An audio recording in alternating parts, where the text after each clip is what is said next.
Élevons nos voix, prions le Seigneur. Prions pour le message de ce matin. Demande à Dieu de te parler. Que la bénédiction et la grâce attachées à ces cultes ne te ratent pas ce matin. Dispose ton cœur, dis à Dieu qu'il te parle personnellement, individuellement ce matin. Prions.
Il exauce ta prière. Il le fait selon que tu le lui demandes. Sa sainte et glorieuse présence a toujours été parmi le racheté. Dieu de toute grâce, ce matin, nous avons besoin de toi. Bénis nos vies. Bénis nos familles et nos destinées ce matin. Adonai, Dieu de grâce, je prie au nom de Jésus.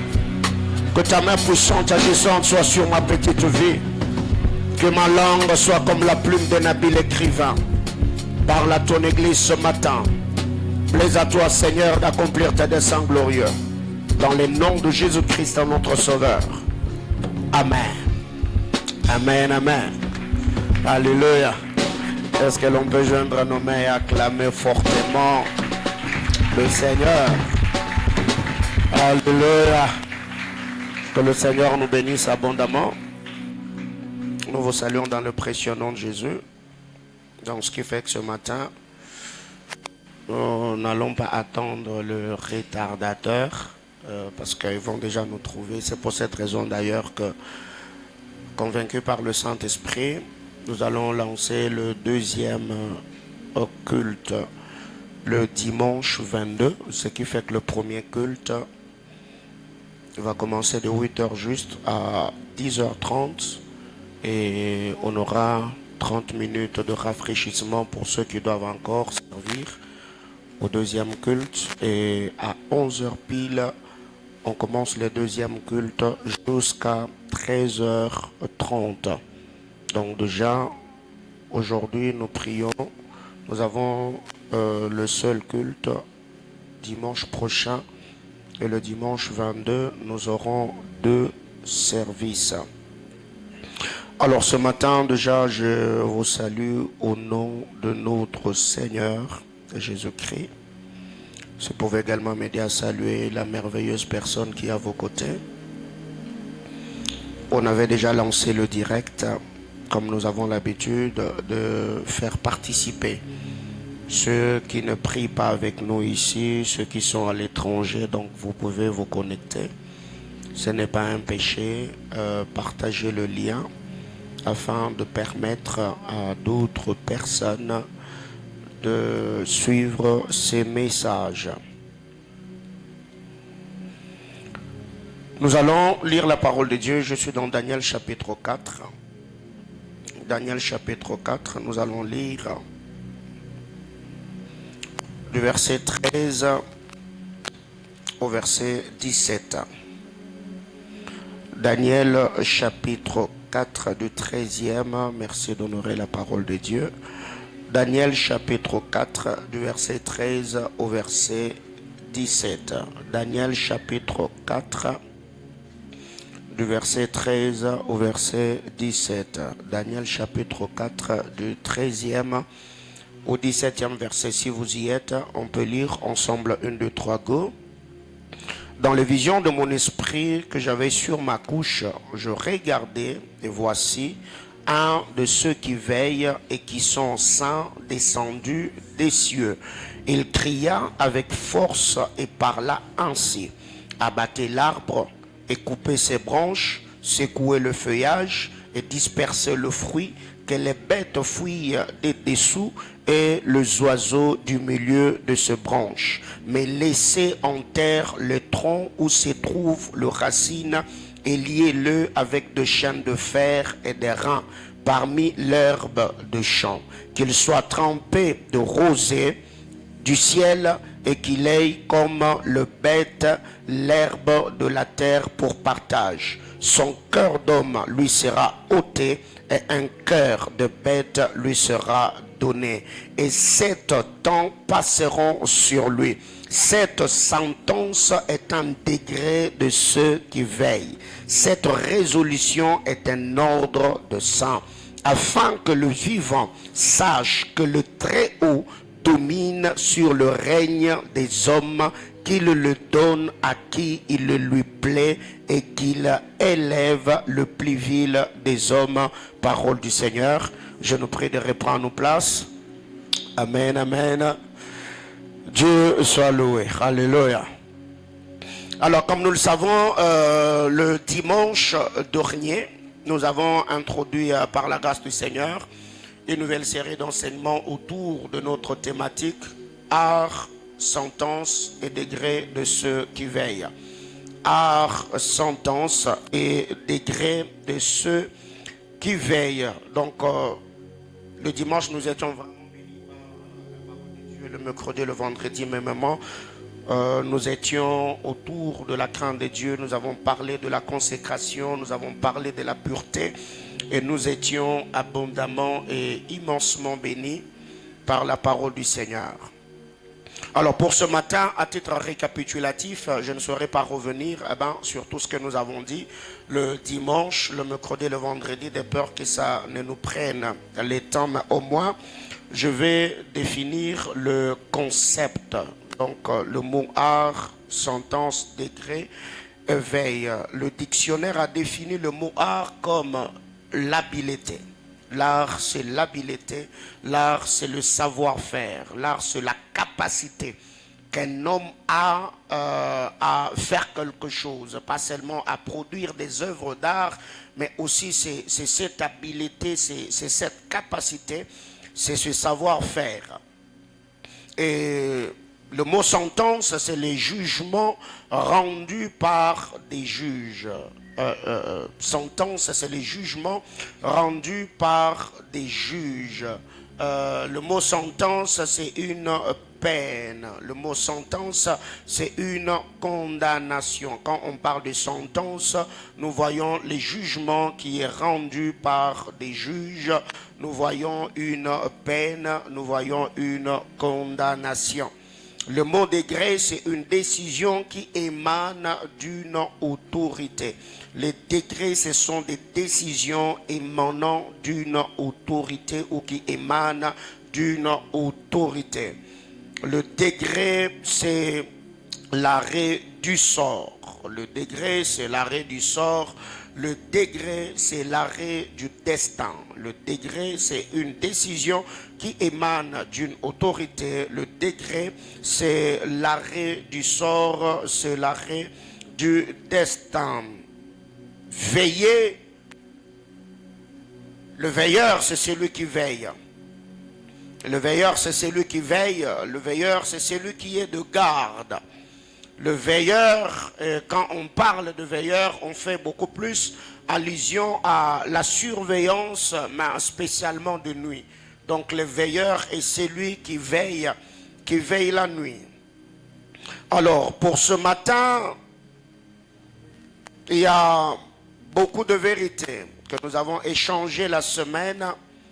Mais au moins avant de faire l'étude exégétique du texte que nous venons de lire, retenons au moins que le veilleur est cet homme choisi par Dieu, établi parmi ses contemporains, parmi ses frères ou ses sœurs. Ça peut être dans une famille, ça peut être dans un contrée, ça peut être dans une nation, ça peut être dans un quartier, ça peut être dans une commune. C'est quelqu'un qui a reçu mandat, autorité, pour être sentinelle. Ça peut également arriver aussi dans une génération. Le Seigneur a déposé sur vous une onction paternelle.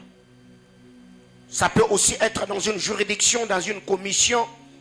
Comme nous ici, dans cette commission, Dieu a placé un veilleur.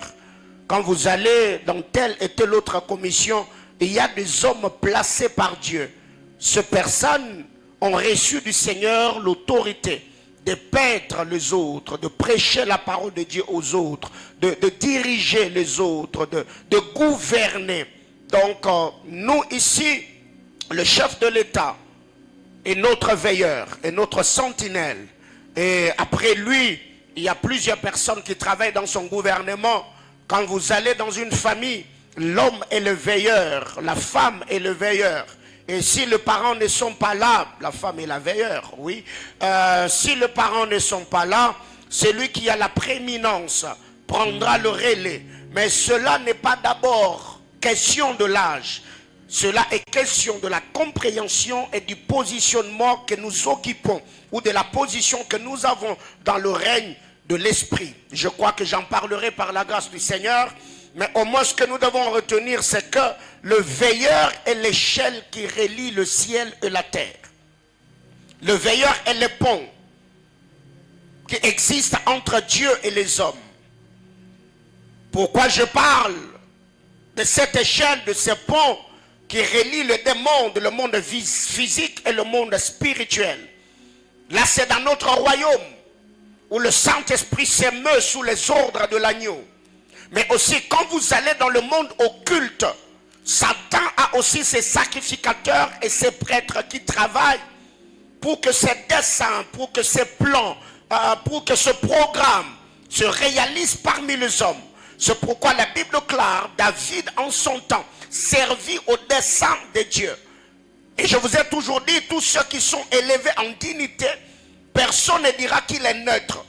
Tous ceux qui sont élevés en dignité travaillent et servent à une cause. Soit ils servent pour les intérêts du royaume, soit ils sont enrôlés directement ou indirectement dans le camp de l'ennemi. Donc retenons ici que le veilleur est un pont. Le veilleur est cet homme qui relie les deux mondes, le monde invisible et le monde visible. Et quand vous lisez la parole de Dieu, la Bible déclare, vous verrez désormais les anges de Dieu monter et descendre sur le Fils de l'homme. C'est que pour qu'il y ait cette transaction, ces échanges, ce mouvement dans la vision de Jacob, il a fallu qu'il y ait l'échelle.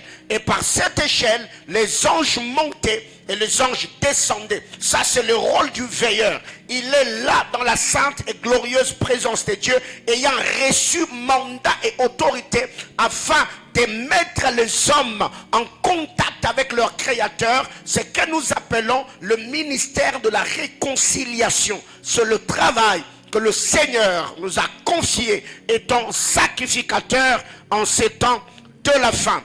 Une deuxième vérité, le veilleur est le représentant de Dieu parmi les hommes.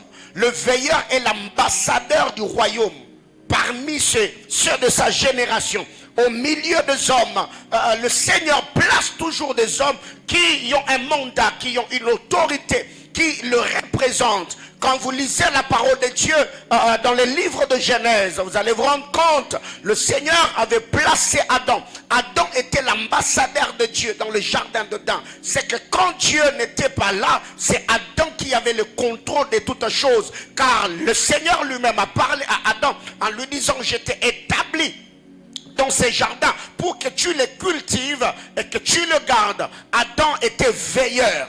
Adam était sentinelle, Adam était ambassadeur de Dieu dans le jardin, et c'est le travail que Adam faisait. Et chacun d'entre nous étant fils et fille du royaume, je vous ai toujours dit en ces temps de la fin, la politique de l'infiltration divine sera de plus en plus d'actualité, où le Seigneur dans sa souveraineté, dans son plan éternel, va infiltrer ses fils et ses filles afin que ce dernier occupe des postes stratégiques, afin que par eux, que la mentalité du royaume soit communiquée à leur génération. Et je suis en train de croire que le Seigneur, par sa toute puissance, activera les êtres de gloire que nous appelons anges, afin de te positionner, de te placer à un certain niveau, un certain palier, pour que par toi, que la vie du royaume soit communiquée et que les valeurs de notre Seigneur et Sauveur Jésus-Christ au moyen de sa parole soient imprimées et imprégnées dans le cœur des hommes. Et j'entends quelqu'un me dire amen. Une troisième vérité, le veilleur est un sacrificateur qui sait se sacrifier pour le bien-être de ceux qui sont avec lui. Le veilleur est un sacrificateur qui sait se sacrifier. En fait, le veilleur, sa vie ne lui appartient pas. C'est un homme consacré, c'est un homme dévoué. Il est celui qui sait payer le prix pour le bien-être des autres. Quand vous lisez la parole de Dieu dans Ésaïe 62, le verset 1er, Ésaïe dit, pour l'amour de Sion, je ne me tairai point. Pour l'amour de Jérusalem, je ne prendrai point du repos. Qu'est-ce qui arrive? Parce que David était un veilleur. Il s'entretient avec Saül avant d'aller affronter Goliath. David dira, ton serviteur, alors qu'il faisait paître les brebis de son père, les lions et l'ours venaient pour arracher l'une des brebis. Ton serviteur courait. Il l'attrapait au niveau de la gorge. Il arrachait la brebis et le terrassait. David, plusieurs fois, a risqué sa vie. Pourquoi? Parce qu'il était sentinelle. Pourquoi? Parce qu'il était veilleur. C'est pourquoi, quand vous lisez la parole de Dieu, l'apôtre Paul, l'apôtre Pierre, était en train d'exhorter ceux de son église d'honorer ceux qui ont l'appel au ministère de la parole, les appelant ainsi le veilleur des âmes. Il veille sur vos âmes. Il vous annonce la parole de la vérité. Et veiller sur une âme n'est pas seulement prêcher la parole, mais c'est aussi payer le prix pour que ce dernier vive sur la terre des hommes l'accomplissement des desseins glorieux de l'Éternel que nous appelons la destinée prophétique. Alors vous devez savoir, quiconque est veilleur est celui qui sait se sacrifier. Ce qui fait d'ailleurs que dans la plupart des cas, parlant de responsables, vous verrez qu'un homme, il peut être fatigué. Il a peut-être la santé qui dérange, mais parce qu'il a de responsabilités. Il doit scolariser les enfants, il doit payer le loyer, il doit vêtir sa famille. Ce dernier va se sacrifier. Il va travailler jusqu'à des heures tardives. Il y a des gens qui passent des heures et des heures sur leur machine. Et il y a des gens qui ne se reposent presque pas. Pourquoi? Parce qu'ils sont veilleurs. Pourquoi? Parce qu'ils sont sentinelles. Ils ne se donnent pas du repos pour le bien-être des autres. Peut-être c'est lui qui cherche l'argent. Les enfants, c'est à eux de suivre le dessin animé. C'est eux qui mangent. Peut-être lui n'a peut-être pas d'appétit. Et quand vous regardez d'ailleurs même dans sa garde-robe, il n'a peut-être pas beaucoup de nouveaux habits qu'il a achetés. Mais les autres seront en train de jouir de sacrifices que ce dernier sera en train de faire.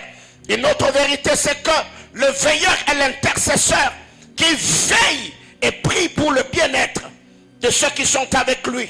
Au-delà de se sacrifier, au-delà de travailler, au-delà de payer le prix, le veilleur, il est aussi celui qui sait se tenir dans la présence de Dieu afin d'embellir les vies et les destinées par sa prière. J'aime ce qui est dit dans le livre d'Habakkuk. Quand Habakkuk parle de lui, il dit j'étais à mon poste, j'ai veillé et j'attendais voir ce que le Seigneur allait me dire afin que je puisse répliquer. Le veilleur est comme le père Abraham. Certes, je me suis séparé d'avec Lot, mais moi et Lot, on n'est pas des ennemis. Si aujourd'hui j'apprenais qu'il y a des anges qui vont à Sodome pour détruire la ville, je ne serai pas indifférent. Je ne veux pas voir l'autre mourir. Je ne veux pas voir l'autre périr, parce que l'autre est mon sang, parce que l'autre est mon neveu. Je suis intime de Dieu. Je suis sentinelle placé par le Seigneur. Je suis veilleur. Et vous allez vous rendre compte dans cette histoire, même après que le sceptre qui avait visité la famille d'Abraham lui a dit que l'année prochaine à la même époque le Seigneur te donnera un enfant. Quand je reviendrai, tu auras un enfant. Abraham pouvait se foutre de la vie de l'autre en disant mais écoutez, moi j'ai déjà préparé, moi j'ai reçu le Seigneur, moi j'ai reçu la promesse. Mais après qu'il ait saignement entendu ou appris par la bouche du Seigneur que Dieu était en train de se diriger dans la ville de Sodome et Gomorrhe pour le détruire, Abraham, la Bible déclare, Abraham s'étend dans la présence de Dieu. Il a commencé à lutter avec le Seigneur jusqu'à arracher la vie de l'autre du désastre. Ce que nous devons retenir, c'est que étant de sentinelles, étant de veilleurs, Dieu nous a placés dans nos familles, Dieu nous a placés dans notre milieu environnemental afin que nous puissions nous tenir devant le trône du Seigneur et que nous puissions prier. Alors mes amis, ce matin, retenons ceci. Être veilleur n'est pas un privilège. Être veilleur, c'est une lourde responsabilité. Être veilleur, c'est un mandat. Être veilleur, c'est une vocation. C'est beaucoup de choses. Ce qui fait que personnellement, je déconseille tous nos bien-aimés frères et sœurs qui sentent encore un peu la chaleur de l'onction. Quand il a donné une parole de connaissance, c'est beau, les gens te suivent, les gens te courent derrière. Tu peux être efficace dans le domaine de voir en esprit. Tu peux avoir la souplesse spirituelle à naviguer dans le prophétique, mais peut-être que tu n'as pas la capacité de diriger les hommes. C'est qu'il faut seulement reconnaître tes limites et rester dans le couloir de ton appel. Être veilleur, c'est une lourde responsabilité. Être veilleur, il faut avoir un mandat. C'est une vocation. Parce que vous devez savoir aujourd'hui, la moindre des choses, c'est être humble. C'est reconnaître que là où je suis, je ne ferai pas tout. Je n'accomplirai pas tout. Je n'ai pas toutes les capacités. Je ne peux pas être à mesure de faire telle ou telle autre chose. Parce que vous devez savoir au fait, quand on est veilleur,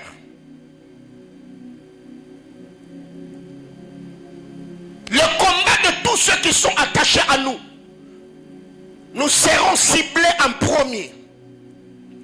Si aujourd'hui il se fait que dans ta famille il y a certaines batailles et que le sorcier venait chez toi à la maison pour t'attaquer, on n'arrive pas à te trouver.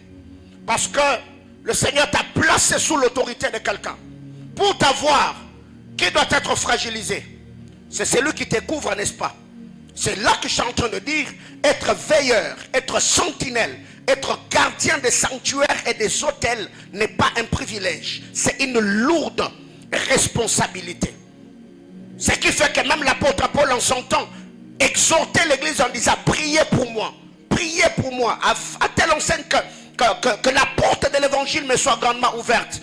Une grande porte et d'une grande efficacité m'est ouverte, mais les adversaires sont nombreux. C'est que nous devons savoir être veilleurs.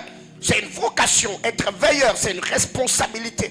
Il faut avoir ce mandat. Une autre vérité, c'est que ce que tu connais et comprends peut révéler ta race et ta mission. On parle des veilleurs. Art, sentence et degré de ceux qui veillent. Ce que tu connais, ce que tu comprends, un élément révélateur de ta mission et de ta race. Parce que vous devez savoir, même dans nos familles, nous ne comprenons pas les mêmes choses. Nous n'avons pas le même fardeau. Nous n'avons pas une même intelligence spirituelle. Et nous ne faisons pas la même analyse. Et il y a d'autres personnes avec qui vous êtes nés. Les choses que toi tu trouves anormales, eux relativisent. Les gens qui t'énervent, les choses plutôt qui t'énervent, elles trouvent que c'est normal. Il y a des gens comme ça même aujourd'hui, même dans notre nation. Il y a d'autres choses, quand vous le regardez, il y a des gens qui trouvent que c'est normal, ça peut passer. Mais certaines personnes se disent, mais comment est-ce qu'une nation comme le nôtre, on peut vivre telle et telle autre chose? Ça prouve à suffisance que ton esprit, tu ne fonctionnes pas dans le même couloir d'appel que les autres. C'est que le fardeau qui repose dans ton cœur, la réalité que tu as compris ou que tu maîtrises, peuvent également être un indice révélateur de ce à quoi tu es appelé. Mais très généralement, nous négligeons un peu ces choses parce que on n'est pas à 2, on n'est pas à 3. Mais non, écoutez mon ami, c'est fort possible d'ailleurs que tu sois seul. Mais si tu sens que ce que tu as compris, tu peux le communiquer à d'autres personnes. Et vous pouvez ainsi créer un réseau qui va vous permettre de vous tenir à la brèche dans la sainte et glorieuse présence de Dieu, afin de changer un bon nombre de choses. Dis à ton voisin, ce que tu connais, ce que tu comprends peut révéler ta mission. Une autre vérité, c'est que le prix que tu payes déterminera ta position dans le règne de l'esprit. Le prix que nous payons, le sacrifice que nous faisons, déterminera notre poids dans le règne de l'esprit. Quand je parle dans le règne de l'esprit, je parle seulement du poids spirituel que tu es censé avoir dans le monde spirituel. Les prix que nous payons, le sacrifice. Quand vous lisez la parole de Dieu, la Bible déclare, Jésus-Christ a reçu un nom au-dessus de tout nom, car il est celui qui a fait ce que les autres n'ont pas fait. Abraham n'a pas fait ce que Jésus a fait. Moïse n'a pas fait ce que Jésus a fait. Isaac n'a pas fait ce que Jésus a fait. Parce que le sacrifice de Christ est allé au-delà de ce que les autres ont fait.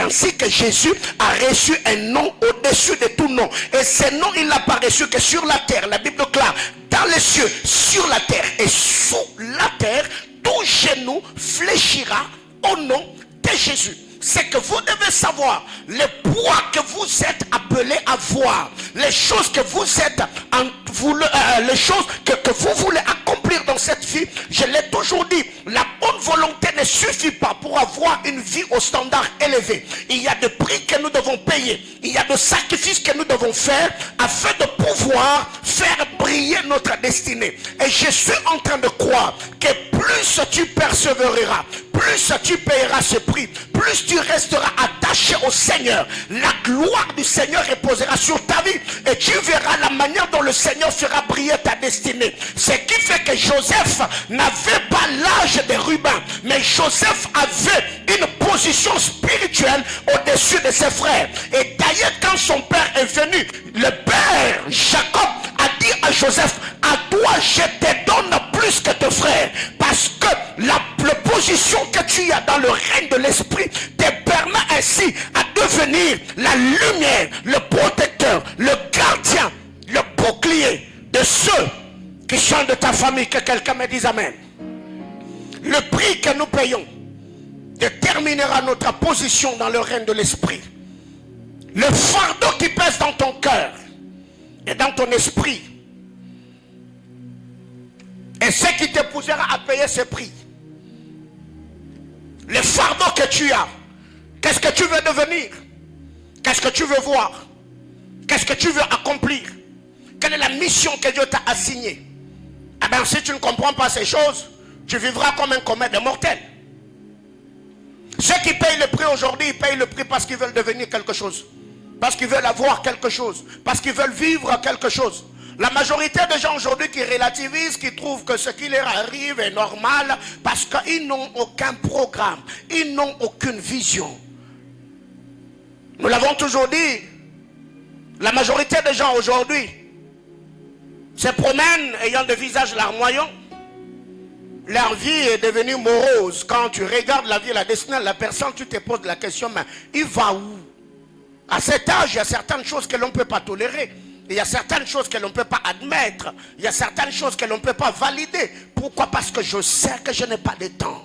Je dois vivre ma vie sur la terre des hommes et laisser mon histoire. Et je suis en train de croire ce matin, le Seigneur va révolutionner ton esprit, parce qu'après ce message, on va prier et libérer les décrets apostoliques dans les règnes spirituels. Et je crois que le Seigneur va te donner accès à un autre palier, et le témoignage éloquent suivra ces cultes. J'entends quelqu'un me dire amen.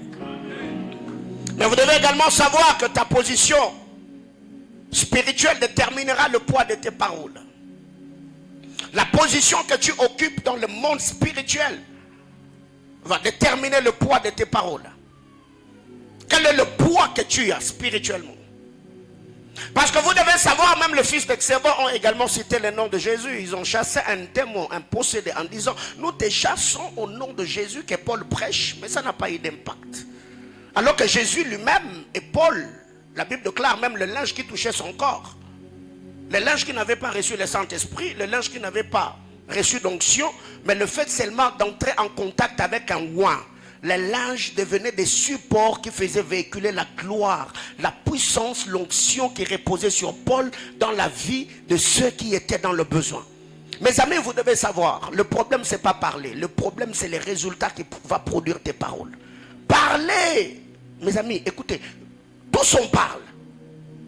Tu peux parler, tu t'élèves. Oh non, dans cette famille, oh les sorciers ne vont pas me bouffer. Oh, tu vas d'ailleurs dans une famille, on t'a dit que ta tante et tout, et toi tu vas l'affronter. Non, mon ami, il faut pas. La foi, c'est pas le courage. La foi, c'est pas l'audace. La foi, c'est une capacité surnaturelle que nous recevons du Saint-Esprit afin d'accomplir des choses qu'on ne pouvait pas par nous-mêmes. Mais vous devez savoir, même si tu as cette capacité aura besoin de la foi. Cette capacité plutôt aura besoin du courage et de l'audace. J'étais en train de dire, la foi n'est pas l'audace, mais la foi a besoin de l'audace. La foi a besoin du courage. Aussi longtemps que je sais que je suis loin, là j'aurais besoin de l'audace, j'aurais besoin du courage afin de dire, paralytique, lève-toi, prends ton lit et marche. Mais si je n'ai pas de foi, le courage et l'audace ne produira rien. Je voudrais que ce matin, alors que tu es en contact avec le son de ma voix, que le Seigneur puisse te donner une capacité surnaturelle à telle enseigne que tous les défis auxquels tu es confronté, afin que la réalité qui t'accablait, que tu puisses le regarder en face, que tu dises, je crois et je crois encore que ce problème que je vois aujourd'hui, je ne le verrai pas le mois prochain. Que cette pauvreté qui m'accable, que cette maladie qui ronge ma famille, que cet esprit qui me poursuit ne me poursuivra plus. Et je suis en train de croire qu'ayant la foi, le Seigneur accomplira des choses inouïes. J'entends quelqu'un me dire amen. La presse, aidez-moi. Alors, revenons un peu sur Daniel chapitre 4. Qu'est-ce qui est dit dans Daniel chapitre 4, le verset 13?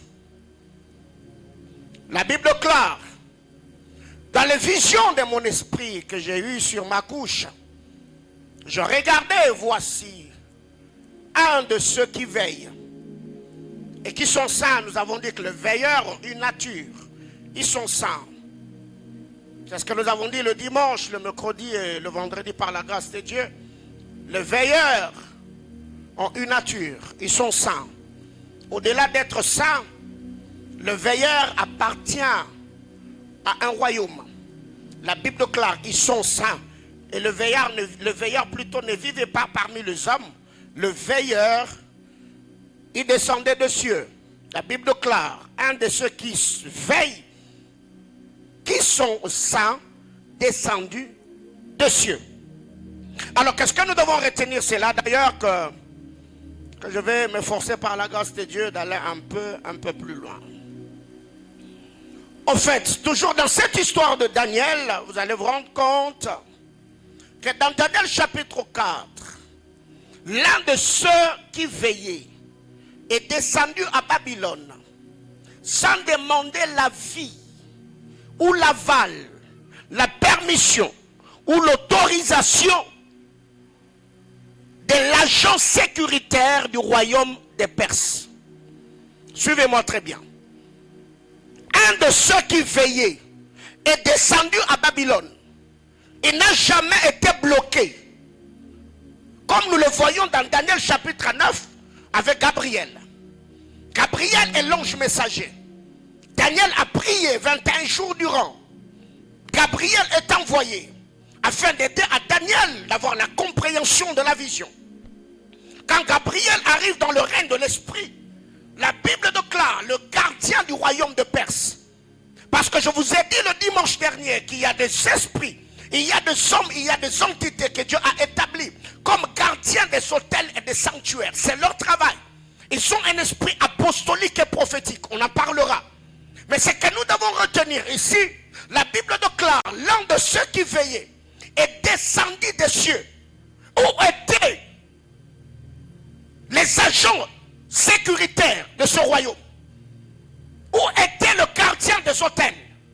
Parce que quand vous lisez la parole de Dieu dans cette histoire, la Bible déclare, le roi, après qu'il ait eu cette vision, il a rassemblé le mage, il a rassemblé les astrologues, il a assemblé tous ceux qui étaient gardiens de sentinelles, gardiens de sanctuaires plutôt, gardiens des autels, afin de lui donner l'interprétation. Mais dans le règne spirituel, parce que ceux qui veillaient avaient l'autorité, ils ont verrouillé l'esprit de compréhension de tout le magicien du roi, afin qu'aucun d'entre eux n'accède à la révélation et la compréhension de ces choses. Pendant que cet être est descendu à Babylone, tout le magicien babylonien ne pouvait pas voir qu'il y a quelqu'un qui est venu. Il y a quelqu'un qui est descendu. Et la personne est descendue même dans le sommet du roi, libérant ainsi des sentences et des décrets sans pour autant que quelqu'un puisse interférer. Mes amis, vous devez savoir, ce n'est pas parce que chez vous vous avez de garde, ce n'est pas parce qu'il y a une sentinelle que vous êtes à l'abri, que vous êtes sécurisé. Il y a des gens comme ceux-là, quand vous regardez leur vie, ils se fient et se confient également dans leur armée, dans tout ce qu'ils ont comme système sécuritaire. Et nous l'avons toujours dit récemment d'ailleurs j'en ai parlé, la vulnérabilité de l'homme. L'homme est tellement vulnérable, comme il sait qu'il est vulnérable, ce dernier cherchera une sécurité, une armée, une protection pour qu'on les sécurise. On peut te sécuriser physiquement, mais spirituellement, ta sécurité doit être soutenue par certains êtres, par un autel, par une grâce, par une sentinelle qui sera entre ciel et terre, priant, officiant pour te garder, pour ta sécurité, pour ta protection et ton bien-être. L'être est descendu avec toute autorité. Et quand il descend, la Bible déclare au verset 14, après qu'il est descendu, il cria avec force et parlant ainsi. La presse, donnez-moi un bon son s'il vous plaît. Il cria avec force et parlant ainsi: abattez l'arbre et coupez ses branches, secouez le feuillage, dispersez le fruit, que les bêtes fuient de dessus et que les oiseaux du milieu de ces arbres. Bien-aimés dans le Seigneur, suivez-moi très bien. Le veilleur a crié, utilisant ainsi quelques mots. 1, abattez. 2, couper. 3, secouer. 4, disperser. Et ça nous renvoie presque à ce que Daniel a vu. Le roi a été placé sur une balance. On dit compter, peser, diviser. Tu as été pesé, on a trouvé que tu étais léger. C'est que vous devez savoir, ce qui est décrété dans le règne spirituel sur vous, c'est ce que vous vivrez dans cette vie sur la terre des hommes. Cela a été dit dans le sommet du roi. Mais le roi a fini par vivre ses sentences en plein jour. C'est que nous vous avons toujours dit, les informations que la terre a reçues à votre sujet peuvent influencer positivement votre destinée sur la terre des hommes, ou encore ça peut influencer négativement. Les décrets ont été libérés. Abattez, coupez, secouez, dispersez. Et il y a des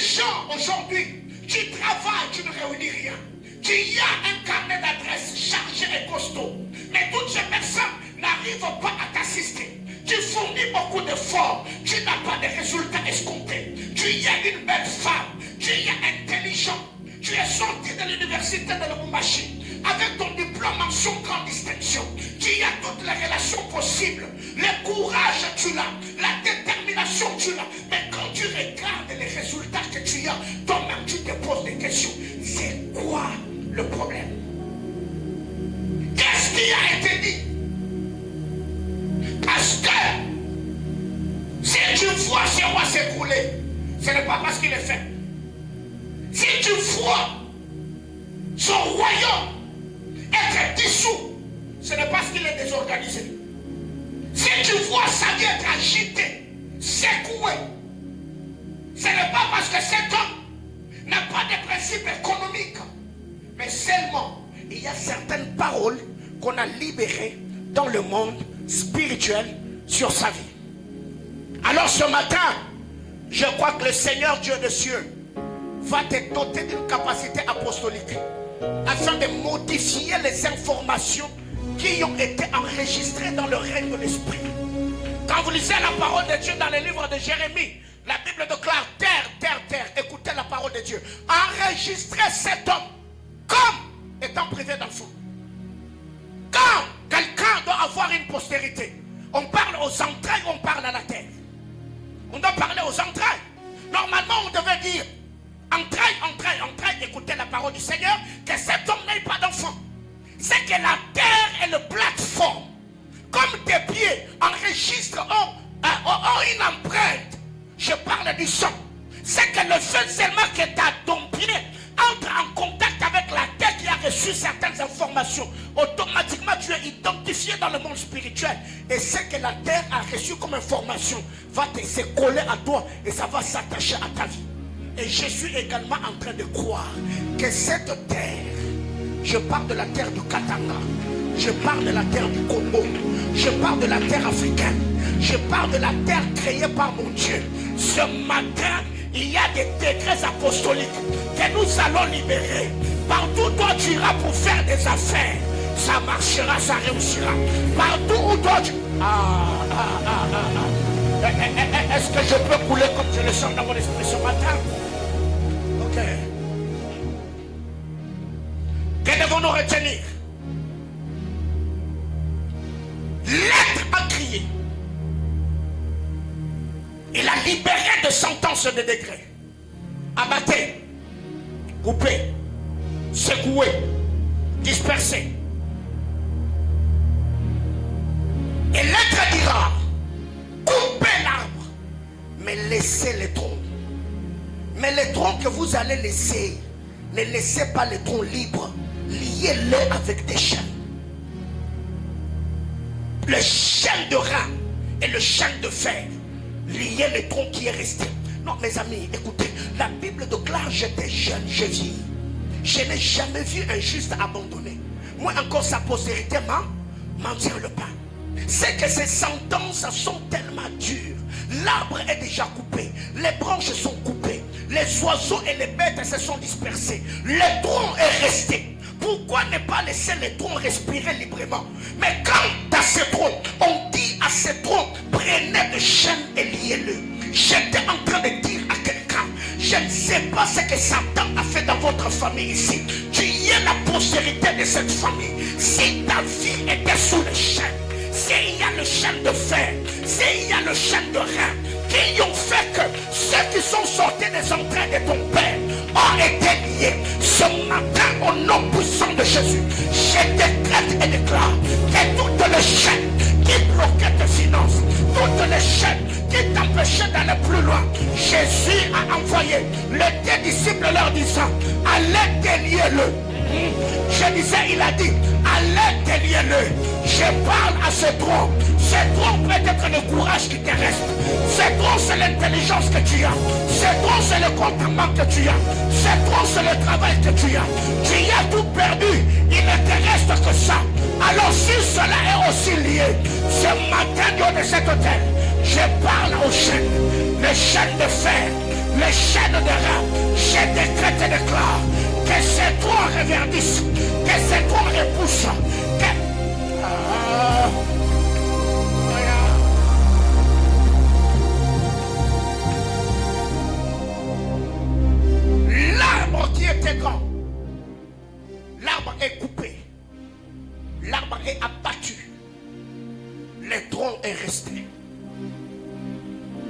famille à un certain niveau. Nous avons tout perdu. C'est seulement le tronc qui nous reste. Ce tronc peut représenter la vie de prière, peut représenter l'unité, peut représenter ton cerveau. Tu as perdu le boulot, aujourd'hui tu es dans le chômage. Toutes les relations importantes que tu avais, tu les as perdues. Aujourd'hui tu te retrouves au bas de l'échelle. Et même le peu qui te restait, on est venu avec de chaînes. On a lié. Alors je suis de ceux qui sont en train de croire que quand un degré est libéré dans le règne de l'esprit, c'est qu'il y a des êtres qui vont rester là en train de veiller que ce qui est dit s'accomplisse et s'exécute dans le moindre détail. Et quand vous descendez dans le verset suivant, la Bible classe: son cœur d'homme lui sera ôté et le cœur de bête lui sera donné. C'est ce qui est écrit dans ta Bible, n'est-ce pas? Le cœur d'homme lui sera ôté, le cœur de bête lui sera donné. Est-ce que cet homme, après que l'être, le veilleur ait parlé, est-ce qu'il a subi une intervention chirurgicale? Non. Est-ce que le cœur physiquement lui était enlevé? Non. Ça veut dire dans les décrets qui ont été libérés, on juste à modifier son ADN. Est-ce que quelqu'un me comprend? Quand on dit le cœur d'homme lui sera ôté, ce n'est pas qu'un médecin est venu, il a ouvert le thorax, il a enlevé le cœur, mais non. C'est que dans son ADN, les informations ont été modifiées. Parce que c'est lui qui parlait sous l'autorité du Créateur. De la même manière que les informations qui étaient dans ton ADN faisaient que tu ailles le cœur d'homme. Quand on vient, on donne les décrets et les sentences. Il y a des informations qui sont modifiées. Au lieu que ton organisme fonctionne pour que tu aies accès à la nourriture des hommes, tu vas commencer à voir la nourriture des bêtes et des petits, les appétits que les bêtes ont. Alors il est dit, le cœur, son cœur d'homme, lui sera ôté. Et le cœur de bête lui sera donné. Qu'il me soit permis ce matin de demander à Dieu que le Seigneur puisse par son esprit, parce que je suis un prophète veilleur, parce que je suis établi sur cet autel comme sacrificateur et prêtre de l'Éternel, je prie que les paroles qui sortent de ma bouche modifient les informations qui étaient dans ton sang, les informations qui étaient dans ton nom, les informations qui étaient dans ta tribu, les informations de ton ethnie. Je décrète et déclare que ta pauvreté te soit ôtée et que la richesse te soit donnée, que le célibat te soit ôté et que le mariage te soit donné. Je décrète et déclare ce matin que les mauvaises choses te soient ôtées et que les bonnes choses te soient données. Je prie ce matin que le Seigneur te retire du milieu de la bassesse, que le Seigneur te fasse asseoir au milieu de tes signes influents selon la parole prophétique attachée à cette commission. Tape la main de ton voisin, dis-lui ça y est.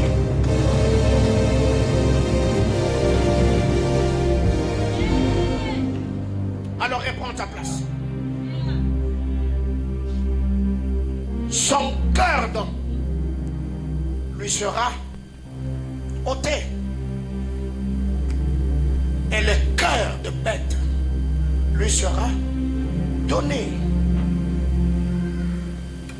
Le cœur qui est ôté était celle des hommes. Le cœur qui est donné était celle de bête.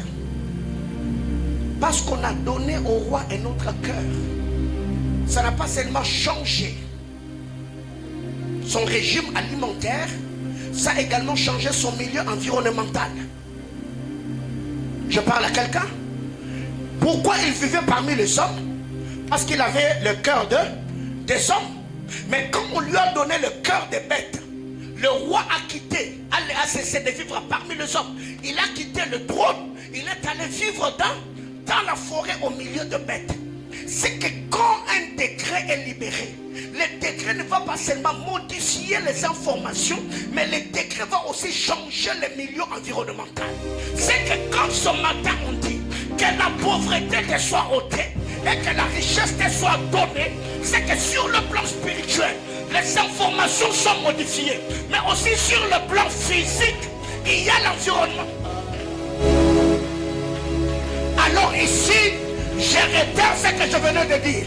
J'ai pris que Dieu ôte les mauvaises choses, que Dieu te donne les bonnes choses, et que les bonnes choses que Dieu va te donner change ton milieu environnemental. Je m'appelle Ruth la Moabite parce qu'il y a une alliance qui est engagée. L'alliance m'a fait quitter Moab. Je me retrouve à Bethléem. J'étais en train de dire à quelqu'un, j'étais David, le joueur de harpe. J'ai joué sur le place public parce qu'il y a une onction royale sur ma vie. Cette onction m'a introduit dans la cour du roi. J'ai pris ce matin que Dieu change les milieux environnementaux, les milieux environnementaux de mes fils, les milieux environnementaux de mes filles, qui te retrouvera parmi les décideurs, les grands hommes d'affaires, les grandes femmes d'affaires, les hommes politiques, les hommes influents de ce pays. Comment ça arrivera? Je ne sais pas, mais je sais et je sais. Il y a une parole qui a été libérée en l'air. Cette parole va accomplir les desseins éternels de Dieu. La Bible déclare, ta parole est une lumière sur mon sentier. Moi-même, je ne me guide plus. Mes pas sont guidés par les ordonnances, par les lois, par les règles. De la même manière, tu es pauvre parce que quelqu'un a parlé. Tu deviens riche parce que quelqu'un d'autre vient de parler. De la même manière, ta maladie et les conséquences de parole, ta guérison devient aussi conséquence de parole. De la même manière, les liens sataniques est réclamé par le parole. Ce matin, les promesses d'Abraham te réclament aussi par le parole. J'étais en train de dire à quelqu'un, le Dieu des alliances, il est celui qui va ôter. Je ne sais pas ce matin ce que tu aimerais qu'on note. Si c'est le célibat, si c'est je disais si c'était la maladie, cela est ôté. Si cela était la pauvreté, cela est ôté. Je décrète et déclare, étant veilleur, placé sur ta vie, que la gloire du Dieu des cieux puisse écraser tout le poids de problèmes et de maladies qui t'accablaient. Au nom de...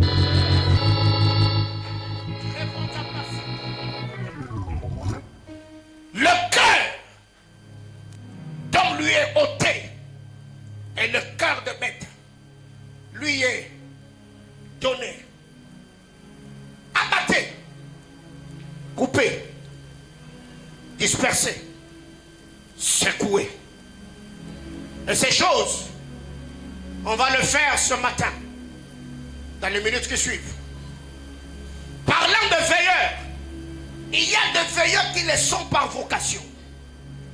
Dieu l'a appelé pour être une lampe parmi ceux de sa génération. Jérémie chapitre 1er, le verset 5. J'étais choisi et j'étais établi prophète de nations. Tu es sentinelle de nations. Jérémie n'était pas vocation. David n'était pas vocation. Les apôtres n'étaient pas vocation. Mes amis, tous on est humains, mais tous on n'est pas humains. Je parle à quelqu'un? Oui, on est tous humains. On est tous enfants de Dieu. Mais vous devez savoir, même parmi ceux qui étaient disciples de Christ, il y avait des paliers et des niveaux. Il y avait le palier de 12. Il y avait le palier de 9. Il y avait le palier de 3.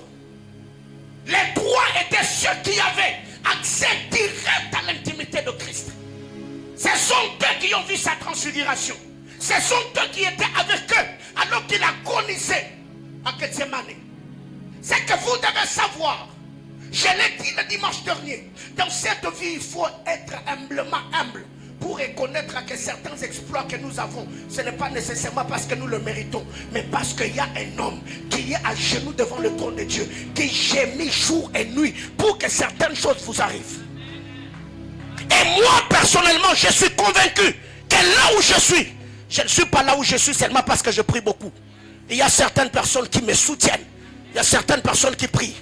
Et si et seulement si tu as déjà compris que certaines choses que tu vis, tu le vis par le sacrifice ou la consécration de tel, même si tu ne lui dis pas, bats-toi autant que tu peux, que cet homme-là n'aille pas loin de toi. Quelqu'un me comprend? Oui, je l'ai dit le dimanche dernier, à un certain âge, on a besoin d'avoir la paix que d'avoir raison. On a besoin de percer que d'être orgueilleux. On a besoin d'aller de l'avant que de rester sur notre personnalité. Ça ne paye pas facture personnalité. Ça ne scolarise pas les enfants. Parce que Élisée est resté attaché à Élie, même quand le oint et son onction sont devenus capricieux. Il y a un moment où le oint peut te mettre à l'épreuve pour voir jusqu'où tu es capable de te soumettre à son autorité. C'est là d'ailleurs que les grandes choses sont libérées, parce que tu feras toute le preuve possible pour prouver au oint que tu l'aimes en toute sincérité et tu te soumets à son autorité. Bien-aimés frères, qu'est-ce que vous devez retenir? Il y a des veilleurs qui le sont par vocation. Les autres sont devenus veilleurs selon les hommes. Juge chapitre 9. La Bible nous présente l'histoire. La Bible déclare: les arbres allèrent pour élire un roi. Ils trouvèrent la vigne et lui dirent: viens planer sur nous, viens régner sur nous, sois notre veilleur. Heureusement que la vigne savait ce qu'il valait. La vigne a dit: renoncerai-je à mon vin qui réjouit le cœur des hommes et le cœur de Dieu pour venir planer sur les arbres. Il y a des gens comme ça qui le sont devenus par les hommes. C'est comme les trois dimensions de Luc dans le parabole de Christ. Il y a ceux qui le sont par dès le ventre de leur mère. Les autres le sont parce que les hommes les ont établis. Les autres le sont par eux-mêmes. Les veilleurs qui le sont selon les hommes, c'est quand il y a un besoin. Les hommes vont venir te dire: est-ce que tu ne peux pas devenir mon père spirituel? Non, mes amis, ça ne se fait pas.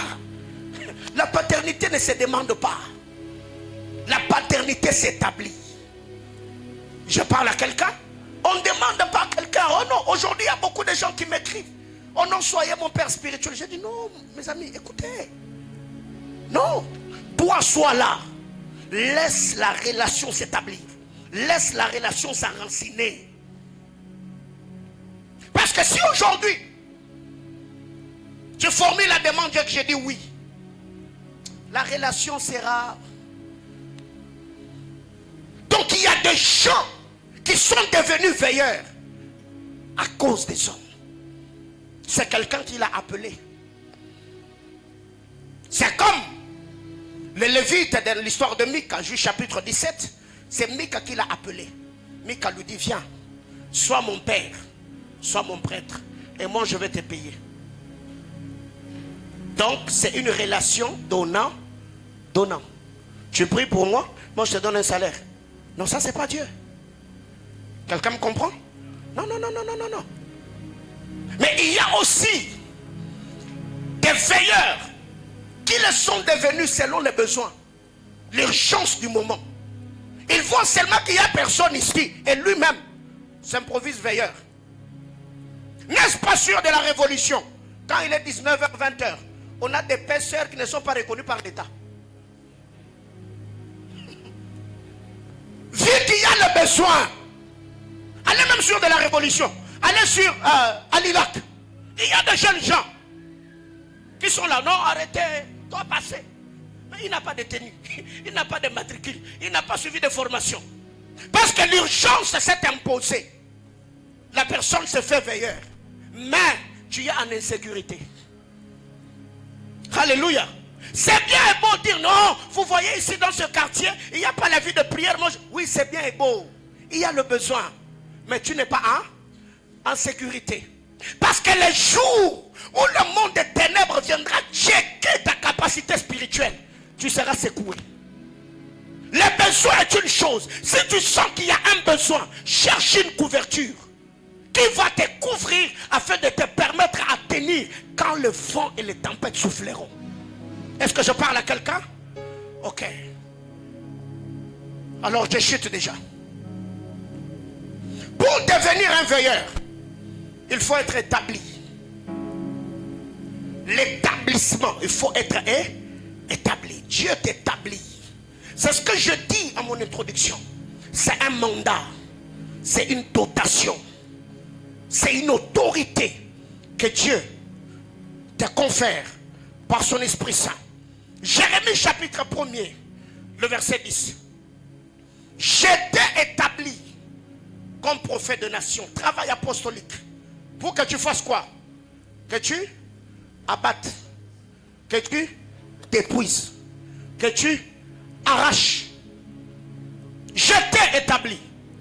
J'étais établi pour que tu fasses ce travail. J'étais établi pour que toi, tu détruises ce que le Satan a sémé. J'étais établi pour que tu arraches ce que Satan a planté. J'étais placé là pour que tu sois la lumière des hommes. Mes amis, quand vous lisez la parole de Dieu, Étienne et Jacques sont morts à cause de la distraction, la négligence de Pierre. Parce que Jésus a dit à Pierre, ce que tu lieras sur terre sera lié dans le ciel. Ce que tu délieras sera délié. Pierre est l'autorité apostolique établie à Jérusalem. C'est lui qui a les clés de l'église. Seul, instrumentalisé par le Sanhédrin, par les souverains sacrificateurs, s'est mis à ravager l'église. Pierre est là. On tue Étienne dans l'église de Pierre. Pierre a la bouche fermée. On tue Jacques dans l'église de Pierre. Pierre a la bouche fermée. Bien-aimés dans le Seigneur, vous devez savoir, il y a des gens qui savent ce qu'ils valent dans le règne de l'esprit et la mission qu'ils ont sur la terre des hommes. Il y a des gens qui peuvent se tenir devant le trône de Dieu et dire, Seigneur, si c'est arrivé à X, à Y, ça n'arrivera pas. Tu ne m'as pas compris. Dans l'église de Pierre, Saul il a ravagé l'église. La Bible déclare, il entrait dans les maisons, arrachant les hommes et les femmes, les jetant en prison. N'est-ce pas? Mais quand vous allez dans Actes chapitre 9, dans l'église de Pierre à Jérusalem, Saul exerçait son influence. Mais quand Saul s'est hasardé pour aller dans l'église d'Ananias, église de Damas, Jésus est apparu. Parce que celui qui était à Damas savait ce qu'il valait et le prix qu'avait le fidèle qui était à Damas. Si dans l'église de Pierre, Étienne est mort, si dans l'église de Pierre, Jacques est décapité, parce que Pierre est tolérant, parce que Pierre a la largesse, mais dans l'église d'Ananias, Saul n'entrera pas. Il est Saul dans l'église de Pierre, mais il sera Paul dans le... Mes amis, ça arrivera à tout le monde, mais à toi ça n'arrivera pas, parce que j'ai reçu du Seigneur une autorité et un mandat de parler sur ta vie. J'étais en train de dire à quelqu'un, le Seigneur étant apôtre, il dit 10 000 tombera à ta droite, 1000 à ta gauche, mais quant à toi, tu ne seras pas atteint. Ce n'est pas question d'autorité d'abord, c'est question de compréhension. Bien-aimé, la loi de l'exception, c'est ce que tu vivras. Dans ta famille, les femmes se marient, oui, mais elles n'émergent pas. Non, non, non, non, non. Là, c'est dans l'église du pasteur Trésor. Dans l'église du pasteur Paulin, ça ne passe pas. Dans l'église du pasteur Jacques, et l'église où les femmes se marient et perdent leur mari avant le temps. Mais dans l'église du pasteur Paulin, ça passe pas. Dans l'église du pasteur Timothée, c'est dans l'église où les hommes ont des grandes relations, mais n'en jouissent pas. Mais dans l'église du pasteur Paulin, non, ici cela ne passera pas. Pourquoi? Parce que j'ai compris, si Jacques est tombé, c'est parce que Pierre s'est têtu. Les jours où Pierre lui-même s'est retrouvé en prison, l'église a prié. Qu'est-ce que Dieu a fait? Il a envoyé un ange. Donc si Pierre, avec son autorité apostolique et gouvernementale, avait dit, Jacques, tu ne mourras pas, Jacques n'allait pas mourir. Mais Pierre a fermé sa bouche. Et nous l'avons toujours dit, une bouche fermée est une destinée morte. Non. Je n'ai pas sacrifié ma jeunesse pour vous voir souffrir. Non. Je ne paye pas le prix. Hier, j'étais en ligne avec les ouvriers et les serviteurs. Jusqu'à minuit, on était en train de prier le Seigneur pour vos vies. Et toi, tu penses que ta vie, tu vas finir comme ça? Mon ami, il faut arrêter. Est-ce que je parle à quelqu'un? Mais non. Tu vois, là où je suis arrivé, j'ai besoin de défis. Que tu viennes me dire, oh non, tu vois, dans ma famille, il y a la sorcellerie. Oui, c'est ce genre de défi que je veux. Comment sauront-ils que tu as Dieu? Comment sauront-ils que tu sers le Seigneur? Parce que la Bible déclare, vous verrez de nouveau la différence entre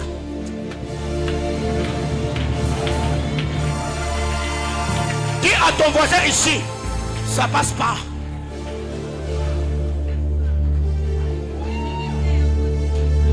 Alors la question que je te pose, tu es Ananias ou tu es Pierre? Oui, tu l'as dit parce que tu as compris. Mais avant tu étais Pierre. Il y a des choses que tu tolérais. Il y a des choses que tu faisais passer. Et quand tu regardes ta maison, tu sens que Satan est en train de prendre les territoires petit à petit. Et tu dis non, c'est le caractère de ma femme, c'est l'incompréhension de mes enfants. Non. Ici chez moi, ça ne passe pas. L'autorité apostolique d'Ananias est cette autorité qui s'impose et change le degré.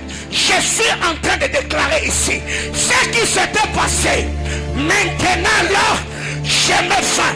J'arrête l'influence de Satan dans ta vie. De par la révélation que tu viens de recevoir, tout ce qui s'était passé, tout ce qui s'était déjà fait ce matin, parce que je suis apôtre du Seigneur, parce que je suis prophète veilleur, je décrète et déclare que cette hémorragie fasse quoi? Réponds ta place. La Bible déclare, Saul respirait le meurtre d'Étienne. Il va maintenant demander une lettre de manière officielle, disant, je vais maintenant à Damas. J'ai commencé à Jérusalem. Oui, il y a Trésor, on l'a eu. Il y a Mamie, on l'a eu. Tonton Bernard, on l'a eu. Tante Jeannette est tombée. Maintenant, Satan vient de se tromper d'adresse. Je disais maintenant, là, Satan vient de se tromper d'adresse. Il peut envoûter les autres. Il peut travailler chez les autres. Mais chez toi, non. Ça ne passe pas. Oh non. J'ai envie de choquer quelqu'un. La Bible déclare, cette nuit-là, Abimelech, roi de Guérar, enleva Sarah, femme d'Abraham. Mais cette nuit-là,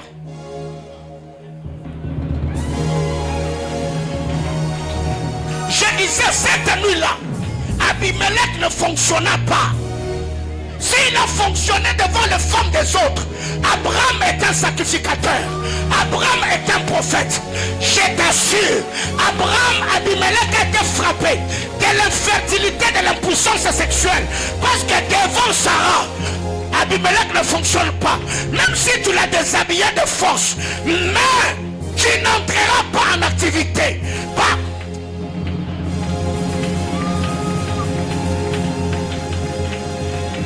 L'occultisme du Katanga, la méchanceté des hommes, la trahison, les mauvais sorts, les malédictions des hommes, chez toi, ça ne fonctionnera pas. Bien-aimés frères, vous savez, les décrets apostoliques ont également un travail d'immunisation. Le renforcement de ton système immunitaire spirituel. Ce qui fait que, parce que moi je suis en train de parler, c'est lui qui viendra pour te maudire. Ça vient sur toi, ça rebondit. Papa. Malédiction rodenda. Bilagelimabe rodenda. Pauvreté rodenda. On va envoyer. Ça va s'envoyer. On va envoyer. Ça va partir. Mais quand ça arrivera chez toi, Balaam a dit Israël. Balaam dit, le peuple que je vois a sa demeure à part. Le peuple que je vois a sa demeure à part. Ce n'est pas un peuple que l'on peut compter parmi les hommes. Du haut de cet autel, je renforce ton système immunitaire spirituel, ton système immunitaire physique, ton système immunitaire marital, ton système immunitaire relationnel, ton système immunitaire financier. Ils s'attaqueront tes finances, mais tu es blindé, tu es costaud, tu es...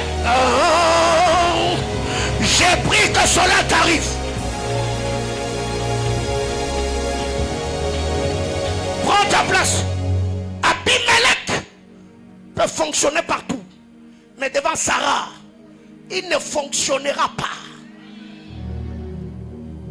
Cette cousine-là, elle a habité chez Tati Bernadette. Elle a bloqué le mariage de tous les enfants. Elle a envoûté le travail. Tu la prends aussi, elle vient chez toi. Si elle va chez le voisin, elle vole. Mais dans ta maison, elle est coincée. Elle est bloquée. Ce que je dis, ce n'est pas seulement dans ton esprit. Ce sont les décrets qui vont planer sur vos maisons. Ça va planer sur vos familles. Ça va planer. Oh, j'ai dit même dans les affaires. Même là où tu travailles. Les gens viendront la nuit avec leurs fétiches. Ils s'en foutent, mais le matin quand tu arrives, ça marche quand même. Parce que chez toi, ça ne fonctionne.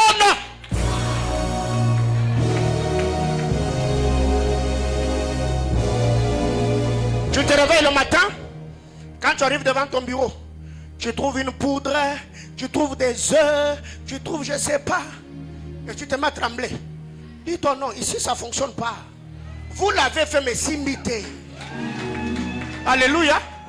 Comme na bango si esimite makita na bango esimite bilakeli mabe esimite mutama be esimite et pas no esimate batuluko abiso baloka abiso te ngata so la kelinga mabe. Mon esprit est exercé à refouler les malédictions. Ananias est l'apôtre du Seigneur. Chez lui, Paul n'exerce pas. Avant même qu'il n'entre, Paul est converti en route. Il entre aveugle parce que pour arrêter, il faut voir. Ça veut dire tu olongwe ilolo. Oyo vanda nanda kunanga. Déjà nzela ba antenne ba okata. Ba alliance obukana. Oh, mais c'est ça qui s'est passé. Avant même qu'il n'entre, Jésus l'a rencontré. Donc tu es au côté de Damas, c'est ça bon déjà.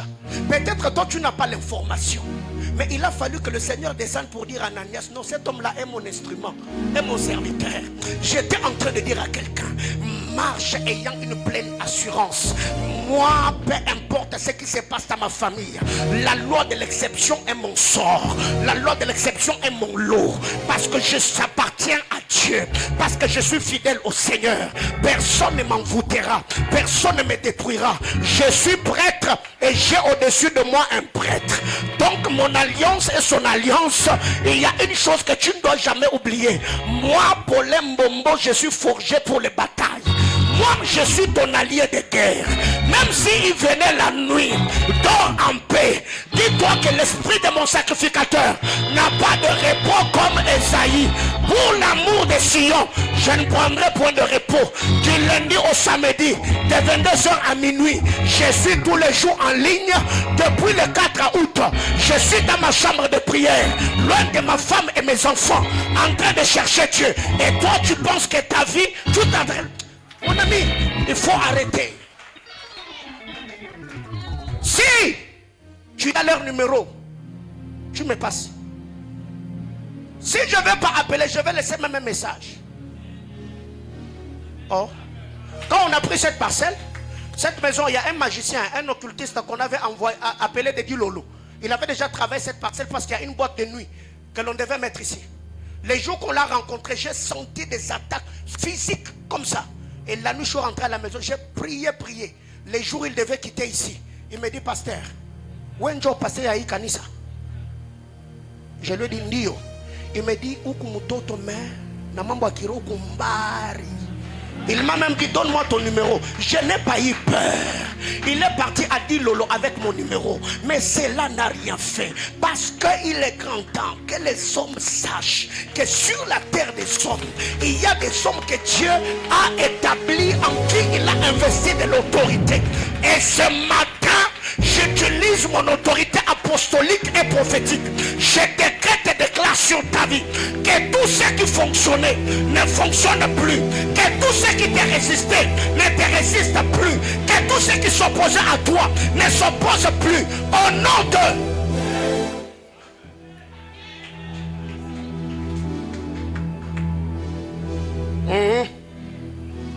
Chez Ananias, ça passe pas. Alors qu'est-ce que nous devons retenir? Je reviendrai la semaine.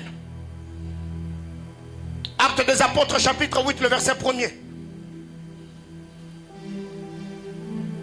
Actes des Apôtres 8, 1er. Ça ne fonctionne pas et ça ne fonctionnera pas. Saul avait approuvé le meurtre d'Étienne. Il eut ces jours-là une grande persécution contre l'église de Jérusalem. Et tous, lis-moi la suite, et tous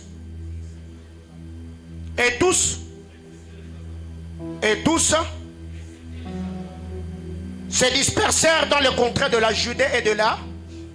Et tous ont fait quoi? Ont fui.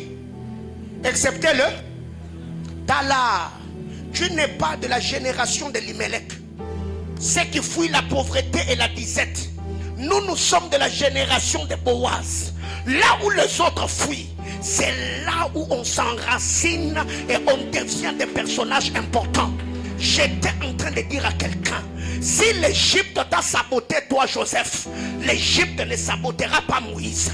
J'étais en train de dire à quelqu'un ici, et tous ont fui, excepté les apôtres, parce qu'ils avaient l'autorité apostolique. J'entends quelqu'un dire, je suis l'apôtre du Seigneur. Les uns tomberont, mais toi, ça ne t'arrivera pas. Si Étienne est tombé parce que Pierre avait fermé la bouche, si Jacques a été décapité parce que Pierre avait la bouche fermée, mais ici au centre missionnaire Mahanaïm, dans la communauté Krempé, je vous assure, le stratagème de l'ennemi ne passe pas, les manigances de Satan ne passent pas. Au nom de... Mes amis, il est grand temps que tu utilises bien ta langue. La vie et la mort sont au pouvoir de la langue. Il faut apprendre à bien parler. Si tu lis l'écriture, la Bible déclare que votre non soit, que votre oui soit. Il ne faut pas être changeant.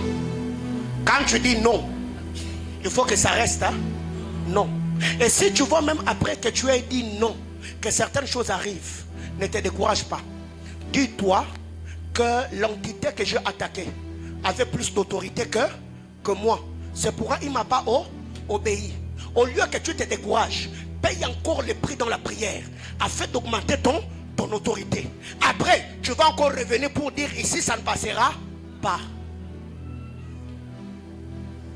Lève-toi, je finis.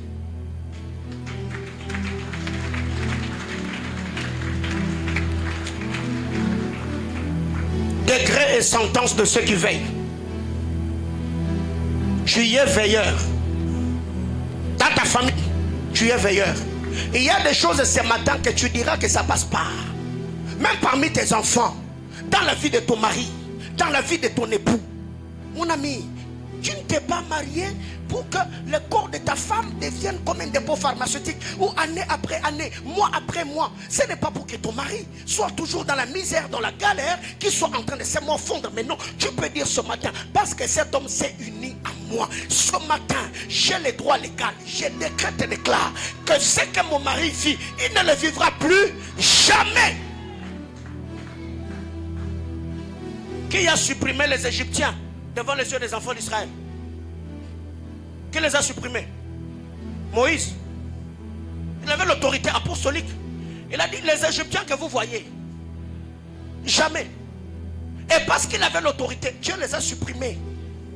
On ne les a plus revus. C'est que ce matin, si Dieu est venu t'envoyer ce message, c'est pour te révolutionner, pour te faire voir, il y a certaines choses, c'est pas Dieu. Le problème, c'est toi. Qu'est-ce que le Christ a dit? Voici, je vous ai donné.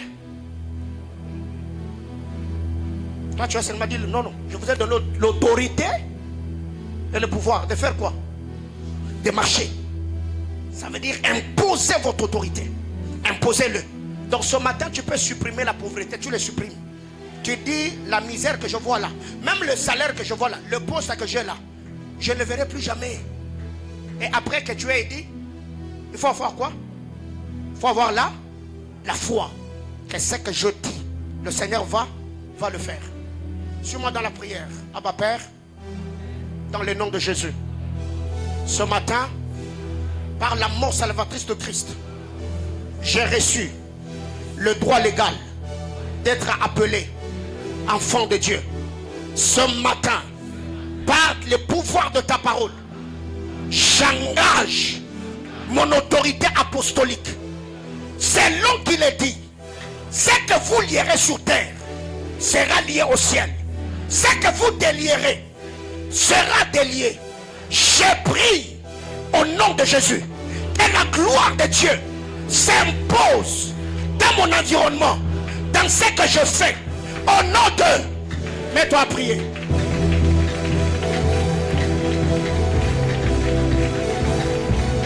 Libération des degrés.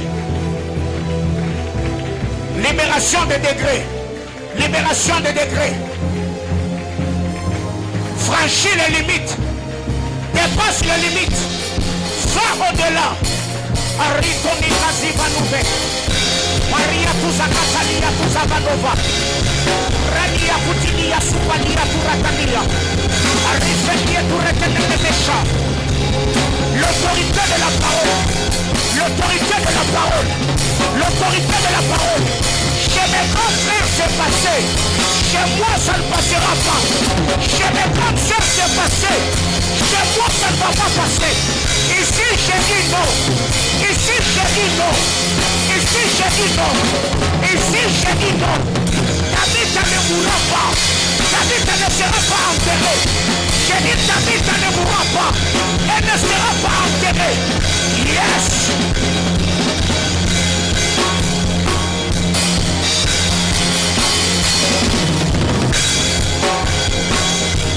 J'ai pris ce matin.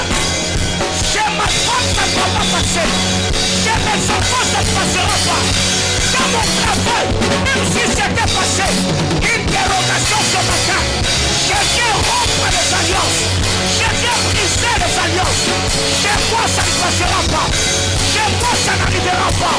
Chez moi, ça n'aura pas lieu.